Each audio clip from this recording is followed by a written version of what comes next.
Ilo ailangun Jaluit arworchuan amanadan lamanchirep. Lain archino kwalo gikurin Anideb. Chinon arpogotokolop karero ilo Jaluyen imchino kadagin yer gikurin Anideb. Mogoda rarchodo chodak Anidebeo kan pier. Yuminelang iya inan kadagin yer gikurin. Innam kere yimminene in Anideb. Aninebin archep choklal aga arkano jamman ay rukurega. Togailik rallo chuan kelwengenaj wodala Anidebeo yimpung dalaw anajidok chuan karay yimittergage. Inne malov karayro ranaj lugar gore yimpuk Anidebeo chene. Innem lamanchireb allo boy emmanro ren par kuregen Anideb.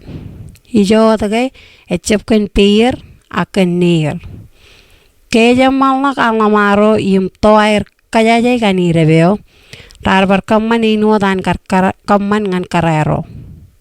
Ewenaj wudala Anidebeo ipen enajetter gage imranaj pallu korgore. Keja malak anchargo ikure oleb arme jararilak imaluje ay rikure in Anideb. Elegin chetien kej punglak imemane raluje ay Anideb. Lerigyo nejini roje aredal yumi kore pen karero. Innam kare yumi amman rekoba ipen ron Anideb kan pier. Egano jilap anlang arabit choyen kain. Olebiye lerigyo nejini roje jadal ngani kore kain. Chuanien archigodok chual namanak pa olebiye na irikure.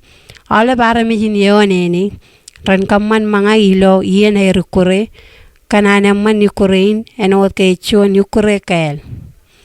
Togailik kanan laban kabulangalang Ukraine iroje wallo lamanagin pa yo ena yudalak Anidebeo ipen ena tolak chenroluli Anidebeo yim karenrin mai yeneo chuan whatever.